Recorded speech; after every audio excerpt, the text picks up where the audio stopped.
Hey everybody, Languages Lover here and welcome back to my channel. Today I have a different type of video for you. As many of you probably know, I recently started a master's degree in international relations at university. This is a multidisciplinary master's degree since we have classes in 3 different disciplines: political science, economics, and law, which is the topic of today's video. Basically, I've heard many rumors from my colleagues and subscribers telling me that the legal jargon had many Latin expressions. I was like, And when I started studying law last September, I was completely unaware of that. But I'd like to investigate by myself, and I actually decided to have a look and investigate. So for this video, I guess you can call me Judge Languages Lover. Yeah. And for this video, each Latin expression will be followed by its literal meaning in English, so you guys can follow along since, nobody speaks Latin anymore. It's a dead language. Outside of law, of course, but so it's still there. And last thing before we get started, as always, I want to remind you all to hit the subscribe button and click on the bell icon to be notified whenever I upload new videos. So let's start. Okay, so I should also point out that there are many types of law, such as criminal law, constitutional law, etc. But for this video, I decided to stick to the type of law that I studied the most, and that is probably the most appropriate for this channel because, this is a language channel. Languages are international. So for this video, I decided to specifically talk about public international law.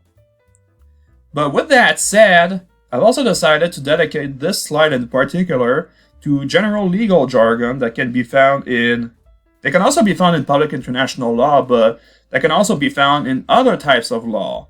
For example, ad hoc, de novo, prima facie, a priori, a posteriori, ubi societas ibi jus, quid juris. So that's for that. Just like that. Okay, good. So now let's talk about the main topic of the video, public international law. So our first topic is perhaps the shortest, but is also a crucial part of public international law, which is customary law. Basically, as some of you already know, well, some of my colleagues knew, but maybe some other people didn't. Basically, in order to establish a custom or a customary law in public international law, you need 2 elements. So, the practice of states and the opinio juris or opinio juris sibi necessitatis, which is written right there. And without these 2 elements, you cannot create a custom. There is no customary law, to be more specific. Okay, so now let's talk about treaties. So just like customary law, treaties are also really important in international law. And what I'm about to explain can mostly be found in the Vienna Convention on the Law of Treaties, which is really well done. For starters, you have jus cogens, which represents something really essential in public international law. Basically, if you've never studied public international law, jus cogens represents the fundamental norms. For example, you have the prohibition of genocide, the prohibition of enslaving, and the prohibition to use force. As we'll see later, there are some other exceptions to the latter, meaning to the use of force, but for the most part, it's prohibited. The next expression can be found on Article 26 of the aforementioned convention, which is pacta sunt servanda. The parties have to respect their obligations mentioned in a treaty.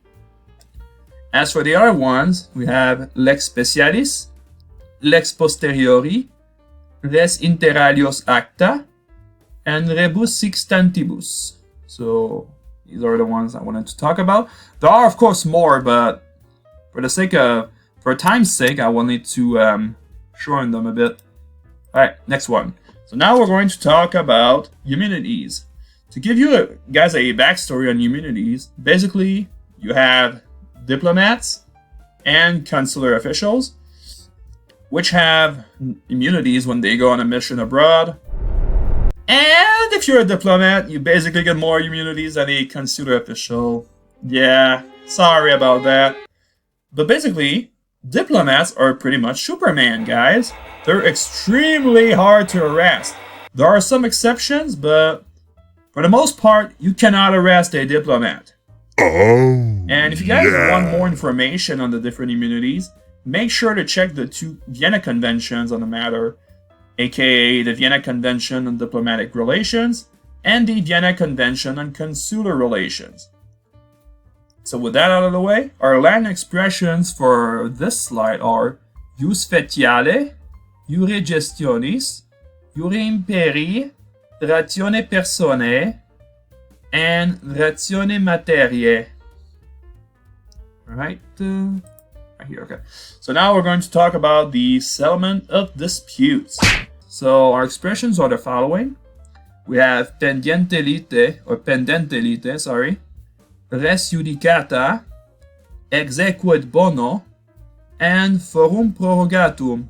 So for the last one, it is also a way to give your consent to a specific court, for example, the International Court of Justice. And that's for that. Alright, now it's time to talk about war again. This is the part of the video where I will talk about some more of the prohibition of the use of force, which I mentioned in slide 3, if I recall, slide 3 or 4. So I'll put it somewhere around here, but it was basically either a slide 3 or 4. So basically, before I talk about war even further, first off, let's read our expressions. We have Ius in bello, Ius contra bellum, and Ius ad bellum. Now you may be wondering, what does that last one mean? Didn't I just say earlier that Ius cogens prohibited the use of force in public international law? Well, yes and no. Basically, the use of force itself is strictly prohibited in public international law, but there are some exceptions. For example, the use of force is the result of the right of self-defense, which was allowed in Article 21 of the International Law Commission's responsibility of states for internationally wrongful acts. So then it is allowed. And another way is thanks to Article 42 of the UN Charter, which stipulates that the UN Security Council has the right to allow war if it is a menace to international peace and security, for example. So you have Article 21 of the International Law Commission's responsibility of states for internationally wrongful acts, and you have Article 42 of the UN Charter, which allow the use of force under several circumstances. Alright, next one. Sorry. Okay, good. So our last topic of the day is human rights. These 2 expressions also apply to other areas of international law, but I decided to bundle them in one section. These 2 expressions being ius gentium and erga omnes. For example, you have obligations that are erga omnes, so that apply to all members of the international community, for example. Okay, so in conclusion, are Latin and law endgame? Well, I think the court has shown enough evidence in the last slides, so therefore I officially declare law and Latin endgame. Alright, so that was a cool experience. I think I'd make a really great judge. Would I? I'll let you guys be the judge of that. And before I officially wrap things up, keep in mind that throughout this video, I chose Latin expressions about some different topics of public international law. I could have gone on and on and on and on, but this presentation would have lasted a century if I had. So I just wanted to make this video as cool as possible and not too long, because I know you guys don't like long videos. So, pay me later. Yeah. But if you guys would like to see another one of these, please let me know. I'd be really willing to do one. I'll do that next summer because, well, I say next summer because I've already planned all my videos for this summer. I've still got a whole ton, so. But if you guys want to see another one, just let me know and I'll do one in 2025. So that was the video. I hope you guys enjoyed. If you have, give it a big thumbs up. Subscribe, that'd be super awesome, amazing. And I will see you guys later. Bye.